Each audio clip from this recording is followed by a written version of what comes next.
বিসমিল্লাহির রহমানির রহিম। সুপ্রিয় ছাত্রছাত্রীবৃন্দ, অনলাইন ভিত্তিক আজকের এই আলোচনা আমি জেবুন নাহার, প্রভাষক অর্থনীতি, চাপরাশিয়া ইসমাইল ডিগ্রি কলেজ। আমি আজকে তোমাদের একাদশ শ্রেণীর অর্থনীতি প্রথম পত্রের যে তৃতীয় অধ্যায় উৎপাদন ব্যয়। গতদিন আমরা গত ইয়েতে আলোচনা করছি উৎপাদন ব্যয়, এখন আমরা আলোচনা করব উৎপাদন আয়।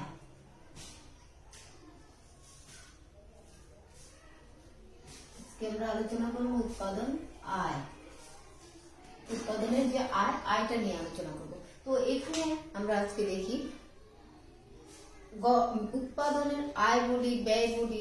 এখানে মোট উৎপাদন আসে, আমরা খরচের সময় যেমন বলছি মোট খরচ, গড় খরচ, প্রান্তিক খরচ। উৎপাদনের সময় বলছি মোট উৎপাদন, গড় উৎপাদন, প্রান্তিক উৎপাদন। ঠিক আয়ের সময় যেমন মোট খরচ যখন বলছি তখন বলছি টিসি, কিন্তু যখন মোট আয় বলবো টিসি হচ্ছে মোট খরচ, টোটাল কস্ট, আর টিআর আয় হচ্ছে রেভিনিউ। অর্থনীতিতে আয়কে অর্থাৎ বিশাল আয় যখন সামান্য আয়ের ক্ষেত্রে আমরা বলবো এটা মানে ইনকাম বা আয়, কিন্তু যখন আমরা একটা বড় বিশাল বিস্তর সামগ্রিকভাবে আয়টাকে যখন আমরা হিসাব করবো তখন সেটাকে বলা হয় রেভিনিউ। তাহলে আমরা যখন মোট আয় তখন এটা হচ্ছে টি আর, এই জন্য আয়টাকে রেভিনিউ আর দ্বারা প্রকাশ করা হয়। আর গড় খরচ যখন বলছি আমরা এ সি, অ্যাভারেজ কস্ট, কিন্তু যখন গড় আয় হবে তখন এ আর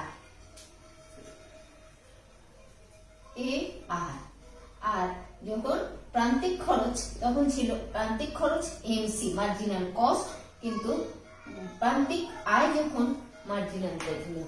তাহলে আমরা দেখলাম মোট খরচ যদি আমরা বলি তাহলে টিসি, গড় খরচ যদি আমরা বলি এসি, প্রান্তিক খরচ যখন আমরা বলি তখন এটা হচ্ছে এমসি। আবার মোট আয় যখন বলি তখন হচ্ছে এটা টি আর, গড় আয় যখন বলবো আমরা তখন এ আর, এভারেজ রেভিনিউ, আর যখন আমরা প্রান্তিক আয় বলবো তখন মার্জিনাল রেভিনিউ। তাহলে ঠিক একইভাবে আমরা এই চ্যাপ্টার পাইছি টিপি। টিপি হচ্ছে টোটাল প্রোডাক্ট, মোট উৎপাদন। এপি হচ্ছে গড় উৎপাদন, এভারেজ প্রোডাক্ট। আর এমপি হচ্ছে মার্জিনাল প্রোডাক্ট অর্থাৎ প্রান্তিক উৎপাদন। তাহলে এখন আমাদের যে টি আর, আজকে আমরা যে আলোচনা করব এই তিনটা নিয়ে, টি আর টোটাল রেভিনিউ, মোট আয়।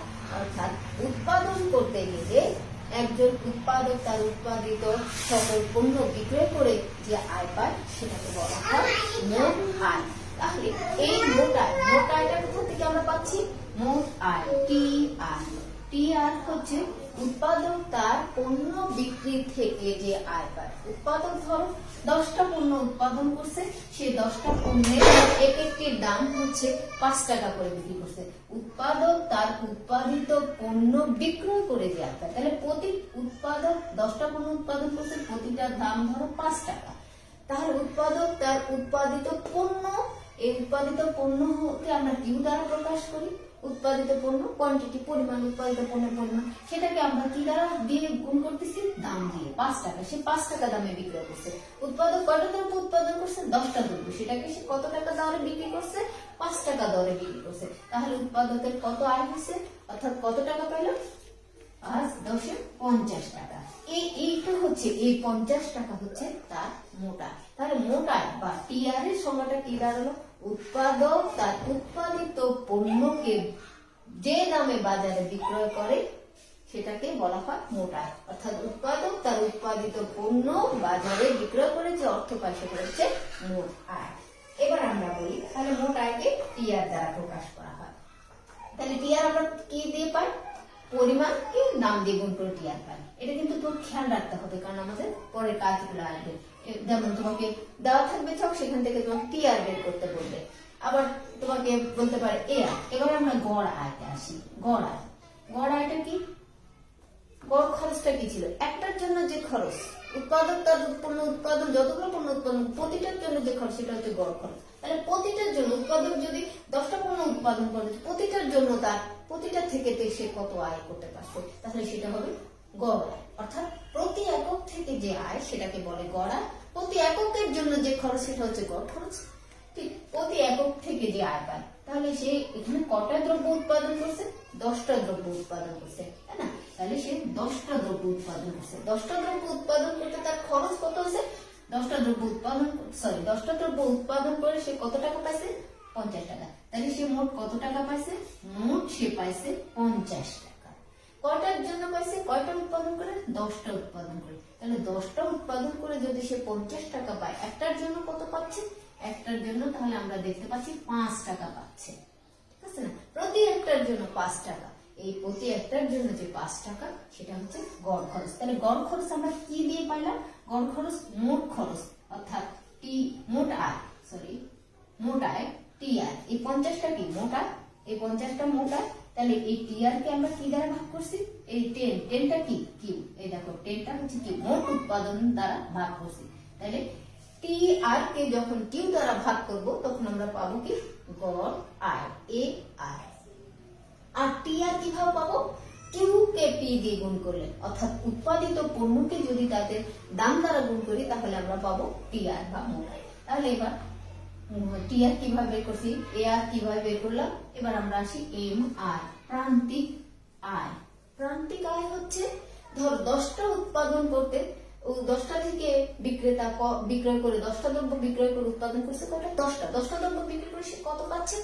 50। 10টা দ্রব্য বিক্রয় থেকে সে আয় পাচ্ছে 50। তাহলে যদি সে 10টার জায়গায় 11টা উৎপাদন করে, তাহলে 11টা দ্রব্য, 10টা দ্রব্য যদি 50 টাকা পায়, 11টার জন্য নিশ্চয়ই সে আর একটু বেশি পাবে। ধরো সাপোজ আমরা ধরে নিই 11টা দ্রব্য উৎপাদন করে সে বাজারে বিক্রি করে পেল, ধরো প্রথম 10টার জন্য পাইছে সে 50 টাকা, আর 11টা দ্রব্য যখন সে উৎপাদন করবে ধরো 52 টাকা পাইল, তাহলে সে অতিরিক্ত কত টাকা পাচ্ছে? কয়টা অতিরিক্ত উৎপাদন করছে? একটা। অর্থাৎ 10টা দ্রব্যের জায়গায় সে অতিরিক্ত উৎপাদন করতেছে একটা। তাহলে অতিরিক্ত একটা উৎপাদন করে যখন সে 11টা উৎপাদন করতেছে, আমরা বলছি ধরো 11টা উৎপাদন করতে গিয়ে সে কত পাইছে? 52 টাকা পাইছে। তাহলে আর আগে কত পাইছে? 10টা উৎপাদন করে, সে 10টা উৎপাদন করে পাইছে 50 টাকা। তাহলে 10টা উৎপাদন যখন করছে সে তখন পাইছে 50 টাকা, কিন্তু যখন 11টা, তাহলে 10টা থেকে 11টা কয়টা অতিরিক্ত? একটা অতিরিক্ত। আর অতিরিক্ত এই একটার জন্য সে কত টাকা পাচ্ছে? অর্থাৎ যখন 11টা উৎপাদন করতেছে তখন সে 52 টাকা, তাহলে অতিরিক্ত সে কত টাকা পাচ্ছে? অতিরিক্ত পাচ্ছে 2 টাকা। 2 টাকা। তাহলে এই যে অতিরিক্ত 2 টাকা, এই অতিরিক্ত 2 টাকা কিভাবে আসলো? প্রথমে সে 50 উৎপাদন করছে কয়টা? 10টা। 10টার জন্য সে পাইছে কত? তার 50 টাকা। এই 50 টাকা হচ্ছে তার TC1, অর্থাৎ প্রথমে সে 10টার জন্য 50 টাকা পাইছে, প্রথম এটা হচ্ছে TC1। এবার আসি আমরা, এই 52 কোথা থেকে পারলো সে? 52 কোথায়? যখন সে 11টা উৎপাদন করছে, অর্থাৎ 10টার জায়গায় যখন সে 11টা একটা অতিরিক্ত করছে, অতিরিক্ত একটা করার সাথে সাথে তার মোট টিসি না, এটা টিআর। প্রথমে সে 10টার জন্য পাইছে টিআর তার 50। এবারে যখন সে একটা অতিরিক্ত করলো, 11টা করলো, তখন তার মোট আয় হচ্ছে TR2। এই TR1 এ সে 50 পাইছে, যখন পরে উৎপাদন করছে TR2 তখন সে তার 52। তাহলে আমরা আগের আয় থেকে আগের আয়কে বর্তমান আয় থেকে যদি বাদ দিই, অর্থাৎ 10টা দ্রব্য উৎপাদন করতে তার যে খরচ হয়েছে, 10টা দ্রব্য থেকে সে যে আয় পাচ্ছে 11টা থেকে নিশ্চয়ই সে আরো বেশি পাচ্ছে। তাহলে এই যে অতিরিক্ত একটা দ্রব্য থেকে যে অতিরিক্ত আয়টা পাওয়া যায় সেটাকে বলা হয় প্রান্তিক আয়। তাহলে এই অতিরিক্ত একটার জন্য সে কত পাইছে? 2 টাকা।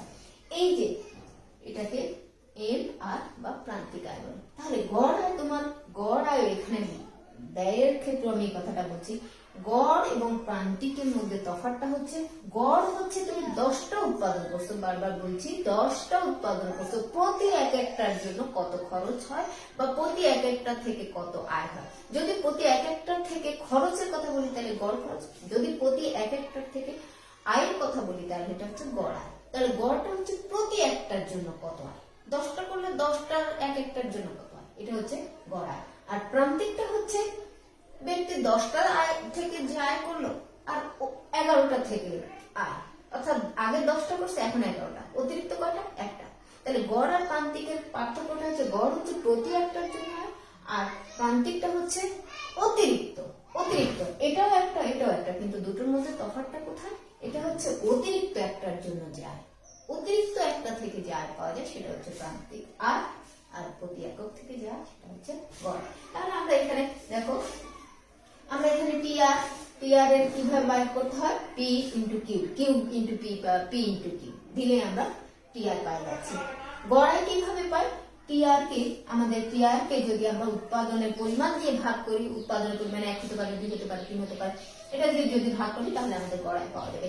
আর প্রান্তিক আয়টা হচ্ছে প্রথম টিআর এবং দ্বিতীয় টিআর, দুই টিআর এর যে পার্থক্য, সেই পার্থক্য থেকে আমরা প্রান্তিক আয় পাবো। তাহলে এবার গড় আয়, মোট আয়, গড় আয় এবং প্রান্তিক আয়ের আমরা বের করার নিয়ম সূত্রটা দেখে নিলাম, এবং সেই সূত্র থেকে আমরা এখানে একটা ছক দিব, এবং সেই ছক থেকে আমরা গড় আয়, প্রান্তিক আয়, মোট আয়, গড় আয় এবং প্রান্তিক আয় আমি এখানে তোমাদের কিভাবে বের করতে হয় একটা ছক থেকে সেটা দেখা দিচ্ছি। তো তার আগে আমি বলিনি, এই চ্যাপ্টারে আমরা যে জিনিসটা পাইছি, আমরা প্রথমে উৎপাদনেরটা পাইছি, এটা হচ্ছে উৎপাদনের পি প্রোডাক্ট, তারপর খরচের পালা, এখন আয়, অর্থাৎ এই নামগুলো আমাদেরকে মনে রাখতে হবে যে টিপি, টিপি মানে টোটাল প্রোডাক্ট, এপি হচ্ছে এভারেজ প্রোডাক্ট গড় উৎপাদন, এমপি হচ্ছে প্রান্তিক উৎপাদন মার্জিনাল প্রোডাক্ট, টিসি হচ্ছে মোট উৎপাদন, এসি হচ্ছে গড় উৎপাদন এভারেজ খরচ এভারেজ কস্ট, এমসি হচ্ছে প্রান্তিক খরচ মার্জিনাল কস্ট, টিআর হচ্ছে মোট আয় টোটাল রেভিনিউ, আর এআর হচ্ছে গড় আয় average revenue, M R marginal revenue প্রান্তিক আয়। তাহলে এখন আমরা এখানে বের করে দেখাই দিই। ধরো উৎপাদন 1, 2, 3, 4, 5, 6 এভাবে ধরো আমরা উৎপাদন দেখাই, প্রত্যেকটা দ্রব্যকে আমরা ধরো 5 টাকা দামে বিক্রি করি। সে যখন একটা উৎপাদন করছে তখন সে 5 টাকা, যখন দুইটা উৎপাদন করতেছে তখন সে 5 টাকা, 5 টাকা মানে 5 টাকা দরে বিক্রি করতেছে। তাহলে এটাও 5 টাকা দরে, এখানে 5 টাকা দরে, 5 টাকা দরে, 5 টাকা দরে, অর্থাৎ সে যতগুলো দ্রব্য উৎপাদন করে প্রতি দ্রব্যের ক্ষেত্রে, যতগুলো দ্রব্য প্রতি ক্ষেত্রে সে তার দামের কোনো পরিবর্তন হচ্ছে না, অর্থাৎ 5 টাকা দরেই সে বিক্রি করতেছে। তাহলে যদি সে 5 টাকা দরে বিক্রি করে, একটা 5 টাকা দরে বিক্রি করলো, তাহলে এই একটা দ্রব্য বিক্রি থেকে সে কত আয় পাচ্ছে? তাহলে কিভাবে আমরা বের করব? P Q into P. তাহলে এখানে কিউ কত? এখানে কিউ কত? কিউ হচ্ছে 1 আর পি কত? 5। তাহলে কত দাঁড়ায়? তার 5। ঠিক আছে। ঠিক একইভাবে এই ক্ষেত্রে কিউ কত? 2। তাহলে 2 ইন্টু পি কত?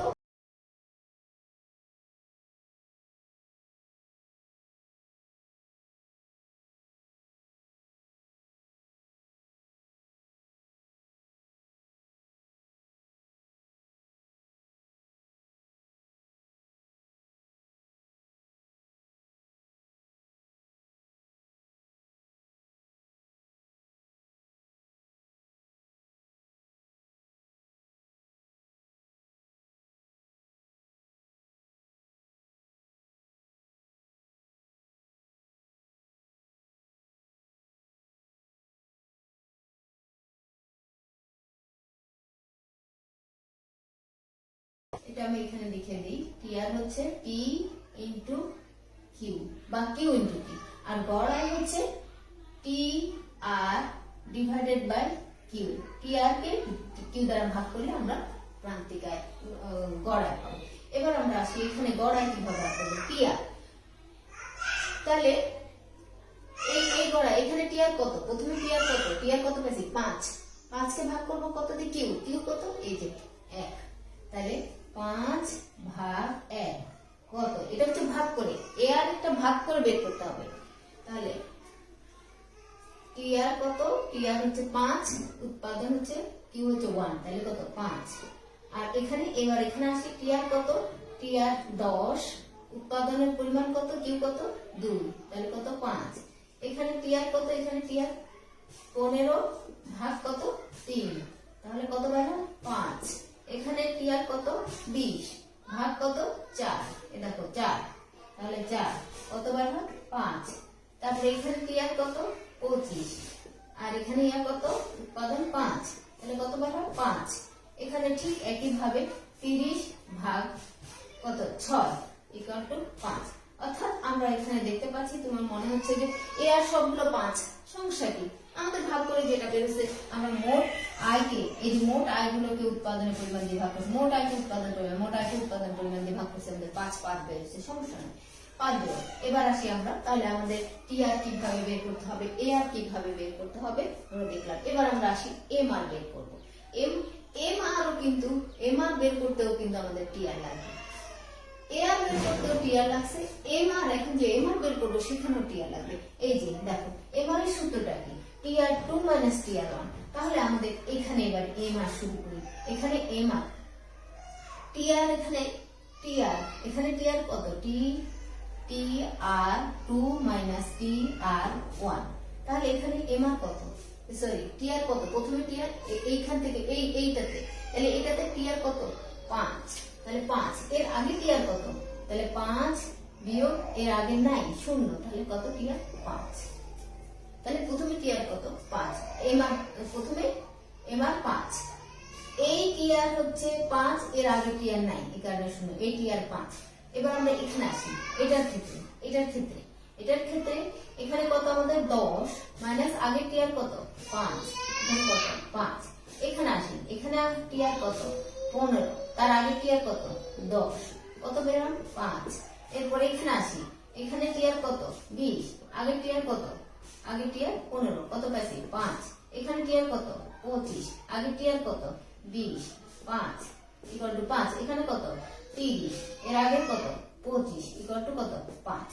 তাহলে আমাদের সিস্টেম আমাদের ঠিক আছে, সিস্টেম ঠিক রেখে আমরা দেখলাম এ আর এরও প্রত্যেকটা 5 বেড়েছে, এম আর এরও প্রত্যেকটা 5 বেড়েছে, কিন্তু দুটো এ আর এর 5 বের করার সিস্টেম আর এম আর এর 5 বের করার সিস্টেম কিন্তু দুটো ভিন্ন হতে ছিল।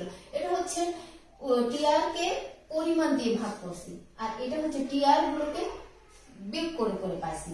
তাহলে এই টি আর এবং টি আর বের করা, এ আর বের করা, এম আর বের করা আজকে আমরা কিভাবে সেটা দেখালাম। এক্ষেত্রে দেখা যাচ্ছে কি উৎপাদনের পরিমাণের 1 2 3 4 5 যতই পরিবর্তন হচ্ছে, দামের কোনো পরিবর্তন হচ্ছে না। তাহলে এখানে একটা নোট দেখতে পারো যে এই ছকের মধ্যে আমরা দেখতে পাচ্ছি এটা জানার বিষয় এবং এটা মনে রাখতে হবে এরপরে, কারণ পরের স্টেপগুলোতে তোমরা এটা দেখতে পাবা। এই উৎপাদনের পরিমাণের সাথে, আমি বারবার বলছি, উৎপাদনের পরিমাণের সাথে যদি দামের কোনো পরিবর্তন না হয়, উৎপাদনের পরিমাণের পরিবর্তন, দেখো উৎপাদন 1 থেকে 2, 2 থেকে 3, 3 থেকে 4, 4 থেকে 5, উৎপাদনের পরিমাণগুলোর কিন্তু পরিবর্তন হচ্ছে, অথচ দামের কোনো পরিবর্তন ঘটেনি। উৎপাদনের পরিমাণের পরিবর্তনের সাথে যদি দামের কোনো পরিবর্তন না ঘটে, তাহলে গড় আয়েরও পরিবর্তন ঘটবে না, প্রান্তিক আয়েরও পরিবর্তন ঘটবে না। এই ধরনের অবস্থাকে বা এই ধরনের আয়কে বা এই ধরনের যে বাজার সৃষ্টি হয়, বাজার কখন, যখন কেনা বেচা হয় তখনই তো বাজার। তাহলে এই ধরনের যদি বিক্রি হয়, এই ধরনের অবস্থাটাকে বলা হয় পূর্ণ প্রতিযোগিতামূলক আয়। ঠিক আছে, তাহলে পূর্ণ প্রতিযোগিতামূলক আয় হচ্ছে উৎপাদনের পরিমাণের পরিবর্তনের সাথে দামের কোনো পরিবর্তন না ঘটলে তাকে বলা হয় পূর্ণ প্রতিযোগিতামূলক বাজার বা পূর্ণ প্রতিযোগিতামূলক আয়। আর সেক্ষেত্রে গড় আয়েরও কোনো পরিবর্তন হবে না, অর্থাৎ গড় আয় দামের সমান, প্রান্তিক আয়ও ঠিক দামের সমান। এটা হচ্ছে আমাদের পূর্ণ প্রতিযোগিতা আয়। তাহলে আমরা এখানে দেখলাম গড় আয়, টি আর বের করা, এ আর বের করা, এম আর বের করা, যে টি আর, এ আর, এম আর আমরা বের করলাম। আর এই ক্ষেত্রে দামের কোনো পরিবর্তন হয়নি বিধায় এ আরও যা, এম আরও তা, এবং এ আর ও এম আর এর যে মানগুলো সেটা দামের সমান আমরা পাচ্ছি। এই ক্ষেত্রে যদি আমরা চিত্র আঁকি, তো সেই চিত্রটা কেমন হবে? সেই চিত্রের ক্ষেত্রে এগুলো দেখে যদি আমরা চিত্র আঁকি, সেই চিত্রের ক্ষেত্রে এই যে পি, এদিকে হচ্ছে কিউ উৎপাদনের পরিমাণ, আর এদিকে হচ্ছে টি আর, এ আর, যদি আমরা এম আর এদিকে দেখাই এই সাইডটায়, তাহলে সেখানে আমরা দেখব এখানে না সরি এখানে টিয়ার না, শুধু এ আর এবং এম আর দেখা, এ আর এবং এম আর, এ আর এবং এম আর এখানে দেখতে পাচ্ছি এই ইয়াটা। আচ্ছা এটা কার সমান হচ্ছে, P equal to A R equal to M R. অর্থাৎ পূর্ণ প্রতিযোগিতার ক্ষেত্রে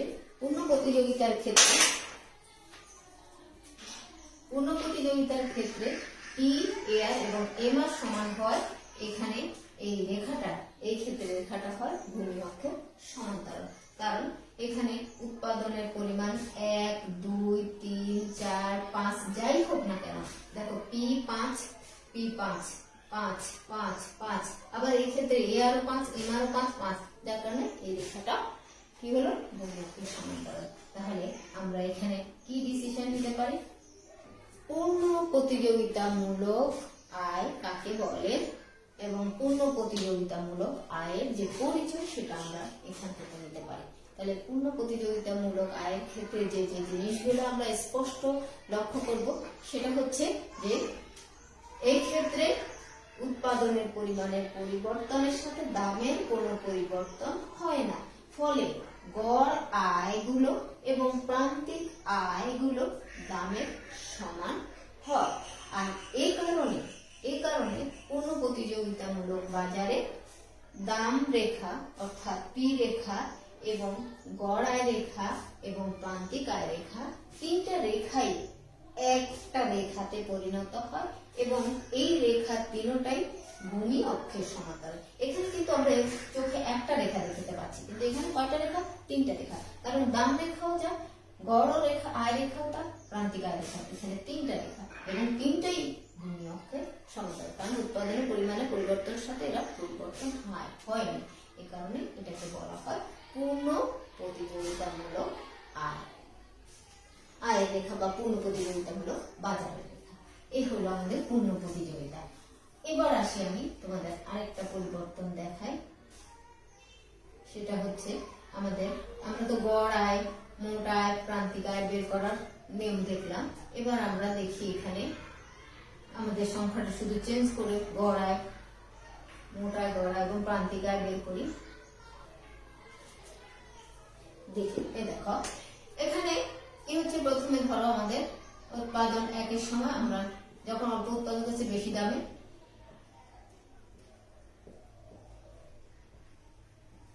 এখানে কি দেখতে পেলাম যে আমাদের উৎপাদনের পরিমাণগুলো পরিবর্তন হচ্ছে, দামেরও পরিবর্তন হচ্ছে। উৎপাদন যখন আমরা 1 করতেছি তখন আমরা 60 টাকা দরে বিক্রি করতে, উৎপাদন যখন 2টা করতেছি তখন আমরা 6 টাকা দরে বিক্রি করতে, উৎপাদন যখন 3টা করতেছি তখন আমরা 5 টাকা দরে, উৎপাদন যখন 4টা করতেছি তখন, অর্থাৎ আমাদের উৎপাদনের পরিমাণে পরিবর্তনের সাথে দামের পরিবর্তন হচ্ছে। আর উৎপাদনের পরিমাণে পরিবর্তনের সাথে যদি দামের পরিবর্তন হয় তাহলে সেটাকে বলে অপূর্ণ প্রতিযোগিতামূলক বাজার বা অপূর্ণ প্রতিযোগিতামূলক আয়। তাহলে পূর্ণ এবং অপূর্ণ দুটোর মধ্যে তফাৎটা কোথায় আসলো, যে উৎপাদনের পরিমাণের সাথে দামের পরিবর্তন ঘটলে সেটা হবে অপূর্ণ, আর উৎপাদনের পরিমাণের সাথে দামের যদি কোনো পরিবর্তন না ঘটে তাহলে সেটা হচ্ছে পূর্ণ। তাহলে এই ক্ষেত্রে এবার তো আমরা পূর্ণ অপূর্ণ পেয়ে গেলাম। এবার আমরা এটা টিআর নিশ্চয়ই বের করতে পারবো। টিআর কিভাবে, পি কিউ ইন্টু পি, তাহলে কি কত, 1 আর 7, তাহলে এখানে কত 7, আর এখানে কত 6 দুগুণে 12, এখানে কত 3 5 15, ঠিক পি ইন্টু কিউ, এখানে কত 4 4 16, এখানে কত 3 5 15, এখানে কত 6 2 12। তাহলে আমরা দেখলাম এখানে আমাদের আর এখানে কোনো ওই ছকের মধ্যে শুধু একটু ডিফারেন্স, যে এখানে দামের পরিবর্তন হবে, আগেরটার সাথে পার্থক্য একটাই পার্থক্য, শুধু দামের পরিবর্তন হবে, আর বাকি সব বের করার সিস্টেম একই।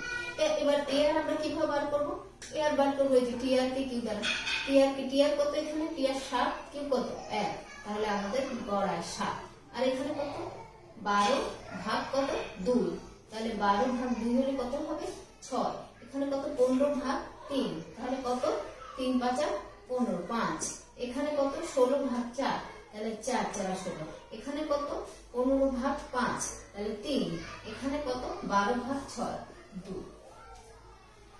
ঠিক আছে, তাহলে এখানে ভাগ দিয়ে দিবে করলাম, আর এখানে কি করব বিয়োগ দিয়ে দিই। কোনটা কি বিয়োগ টি আর, তাহলে এখানে 7 আগে কত, আগে 0, তাহলে 7 বিয়োগ 0, তাহলে এর মান কত 7। এখানে কত 12 বিয়োগ 7, 7, তাহলে কত 5। এখানে কত 15 বিয়োগ 3, সরি 15 বিয়োগ 12, 15 বিয়োগ 12, তাহলে কত 3। এখানে কত 16 বিয়োগ 15, কত 1। ঠিক আছে, তাহলে এখানে 15 বিয়োগ 16, এখানে 15 বিয়োগ 16, এখানে কত -1। এখানে খেয়াল করো আমাদের মাইনাস এসে গেছে, মাইনাস আসলেও সমস্যা নাই। আমাদের সিস্টেমটা হচ্ছে তুমি যেটা বের করবা, যেটার প্রান্তিক বের করবা তার আগেরটাকে বাদ দিতে হবে, সেটা বড় হোক ছোট হোক, এটা আমাদের সিস্টেম। যে আমরা বর্তমান থেকে আরেকটা বাদ দেবো, সেটা বড় হতে পারে ছোট হতে পারে। তাই বলে আমরা বড় বা ছোট দেখে বড়টার থেকে ছোটটা বাদ দেওয়া যাবে না, আমাদের সেখানে কি অবস্থান আছে সেই অবস্থান থেকে চিন্তা করতে হবে। আমরা যেটা বের করবো সেটা থেকে তার আগেরটা বের করবো, বাদ দিব। তাহলে আমাদের এখানে হচ্ছে 12, তার আগেরটা কত 15, তাহলে 12 বিয়োগ 15, তাহলে কত -3। তাহলে এই হচ্ছে আমাদের প্রান্তিক গুলো বের হয়ে গেল। তাহলে আমরা এখানে দেখলাম, এখানে এই ছকটাতে কি দেখতে পাচ্ছি, এখানে দেখতে পাচ্ছি উৎপাদনের পরিমাণে পরিবর্তনের সাথে দামেরও পরিবর্তন ঘটতেছে, যার কারণে আমরা দেখতে পাচ্ছি গড় আয়েরও পরিবর্তন ঘটতেছে, প্রান্তিক আয়গুলোরও একটা পরিবর্তন আসতেছে। ঠিক আছে, তাহলে এখানে গড় আয়ের পরিবর্তন হচ্ছে, প্রান্তিক আয়ের পরিবর্তন হচ্ছে। এটা এই ধরনের পরিবর্তন হলে এটাকে বলে অপূর্ণ প্রতিযোগিতামূলক আয় বা অপূর্ণ প্রতিযোগিতা বাজার। তাহলে এই ক্ষেত্রে আমরা যদি এটা দেখে আমরা যদি চিত্র আঁকি, তখন আমরা চিত্রতে দেখতে পাবো এখানে গড় এবং প্রান্তিক আয়ের রেখাটা কেমন দাঁড়াবে। এখানে গড় এবং প্রান্তিক আয়ের যে রেখাটা, এখানে দেখো এখানে খেয়াল করো, গড় আয় যেগুলো সেই আয়গুলো কিন্তু পি এর সমান। উন্নত কিন্তু আমরা গড় আয় কিন্তু পি এর সমান ছিল, কিন্তু ওখানে সবগুলো এক ছিল, কিন্তু এখানে সবগুলো এক না। এখানে যেহেতু উৎপাদনের পরিমাণে পরিবর্তন, এদিকে যদি আমরা উৎপাদনের পরিমাণ দেখাই, এখানে যদি এ আর এবং এম আর দেখায়, তাহলে আমরা দেখতে পাবো উৎপাদনের পরিমাণে পরিবর্তনের সাথে যেহেতু গড় আয়ের পরিবর্তন হচ্ছে, এই জন্য গড় আয় রেখাটা এইভাবে যাবে। অর্থাৎ প্রথমে 1 যখন তখন বেশি, তারপরে এই যে এখানে যদি 1 সময় বেশি, 2 এর সময় আর একটু কম, 3 এর সময় আর একটু কম, 4 এর সময় এভাবে কমতে থাকে, তাহলে গড় আয় রেখাটা কমতে থাকবে এভাবে। এবং প্রান্তিক আয় রেখাটাও ঠিক দেখো, প্রান্তিক আয় রেখাটাও এইভাবে নিচের দিকে নামবে, কারণ এই দেখো উৎপাদন গুলো কমতে কমতে প্রান্তিক আয়গুলো ধীরে ধীরে কমতেছে, যার জন্য প্রান্তিক আয় রেখাও প্রথম উপর থেকে নিচের দিকে নেমে যাবে। এখানে একটা কথা লক্ষণীয়, তাহলে আমরা পূর্ণতে দেখলাম গড় এবং প্রান্তিক আয় রেখাটা ছিল ভূমি অক্ষের সমান্তরাল, কিন্তু অপূর্ণতে গড় এবং প্রান্তিক আয় ভূমি অক্ষের সমান্তরাল না, এরা বাম থেকে ডান দিকে নিম্নগামী। তবে এখানে আরেকটা লক্ষণীয় যে গড় আয়টা কিন্তু উপরে, প্রান্তিক আয়টা নিচে। এটার কারণ হচ্ছে দেখো গড় আয়ের যে পরিবর্তন গুলা, এটা কিন্তু ধীরে ধীরে পরিবর্তন হচ্ছে। 7 থেকে 6, 6 থেকে 5, 5 থেকে 4, 4 থেকে 3, 3 থেকে 2, ধীরে ধীরে পরিবর্তন হচ্ছে। কিন্তু প্রান্তিক আয়ের ঘরে দেখতে পাচ্ছি 5 থেকে, সে প্রথমে 7 ছিল, 7 থেকে 5-এ নেমে গেছে, কিন্তু এই 7 থেকে 6-এ নামছে। তাহলে কার পরিবর্তন বেশি? প্রান্তিকের। প্রান্তিক 7 থেকে 5-এ চলে গেছে, তাহলে প্রান্তিকের পরিবর্তন বেশি। আবার দেখো সে 6 থেকে 5-এ আসছে, এই 5 থেকে 3-এ, আবার এই 5 থেকে 4-এ গেছে, এই 3 থেকে 1-এ চলে আসছে। তাহলে আমরা দেখতে পাচ্ছি গড়ের পরিবর্তনের তুলনায় প্রান্তিক আয়ের পরিবর্তন বেশি, যার কারণে গড় আয় রেখাটা উপরে, প্রান্তিক আয় রেখা নিচে। এখানে একটা প্রশ্ন হয় যে অপূর্ণ প্রতিযোগিতামূলক বাজারে কোন বাজারে গড় আয় এবং প্রান্তিক আয় রেখা ভিন্ন? তাহলে আমরা বলবো অপূর্ণ প্রতিযোগিতামূলক বাজারে গড় আয় এবং প্রান্তিক আয় রেখা ভিন্ন। তবে আবার প্রশ্ন হয় যে গড় আয় এবং প্রান্তিক অপূর্ণতে গড় আয় এবং প্রান্তিক আয় রেখা দুটোর মধ্যে গড় আয় উপরে এবং প্রান্তিক আয় কেন নিচে? এটা কিন্তু খুব ইম্পর্টেন্ট একটা প্রশ্ন। এখানে আমরা বলবো যে গড় আয়ের পরিবর্তনের চেয়ে, অপূর্ণ প্রতিযোগিতামূলক বাজারে গড় আয়ের পরিবর্তনের চেয়ে প্রান্তিক আয়গুলোর পরিবর্তন দ্রুত হয়। এই দেখো প্রান্তিক আয় তাড়াতাড়ি পরিবর্তন হয়, গড় আয় ধীরে ধীরে পরিবর্তন হয়। তাহলে এই কারণে গড় আয় যেহেতু তাড়াতাড়ি পরিবর্তন হয়, দ্রুত গতিতে পরিবর্তন হয় প্রান্তিক আয়, এই কারণে প্রান্তিক আয়টা নিচে থাকে, গড় আয়ের পরিবর্তনটাকে ধীর, এই কারণে গড় আয় উপরে থাকে। তাহলে এই গড় আয় পরিবর্তন হচ্ছে ধীর, আর এটা হচ্ছে দ্রুত। এই কারণে গড় আয়টা উপরে থাকে আর এটা পরিবর্তন দ্রুত হয়, এই কারণে এটা নিচে থাকে। এই হচ্ছে আমাদের পূর্ণ এবং অপূর্ণ প্রতিযোগিতামূলক বাজার বা পূর্ণ অপূর্ণ আয়, পূর্ণের ক্ষেত্রে আয়, অপূর্ণের ক্ষেত্রে আয়। তবে আজকে আমরা দেখালাম আয়ের যে ধারাগুলো, অর্থাৎ আয়, মোট আয়, গড় আয় এবং প্রান্তিক আয় কিভাবে সূত্র দিয়ে বের করতে হয় এবং ছকে এই সূত্র দিয়ে আমরা কিভাবে বার করব এবং পূর্ণতে থাকলে কি হবে, অপূর্ণতে থাকলে কি হবে আমরা দেখলাম। পূর্ণতে দামের পরিবর্তন হয় না আর অপূর্ণতে দামের পরিবর্তন। এই হচ্ছে আমাদের তো আজকে যে আলোচনাটা, এটা খুব গুরুত্বপূর্ণ আলোচনা এবং এটা নিয়ে আমাদের পরের যে চ্যাপ্টারটা, সেই চ্যাপ্টারটা মূলত এইটা দিয়ে এটা বোঝা মানে পরের চ্যাপ্টারটা হয়ে যাবে। তো এখানে আমাদের অনুশীলনীর কিছু কাজ আছে, অনুশীলনীর যদি এখন কাজগুলো করো তাহলে ব্যাপারটা, এই আলোচনাটা আরো তোমাদের ক্লিয়ার হয়ে যাবে। তো আশা করি বুঝতে পারছো। আজকে এই পর্যন্ত। আল্লাহ হাফেজ, ভালো থাকো, সুস্থ থাকো।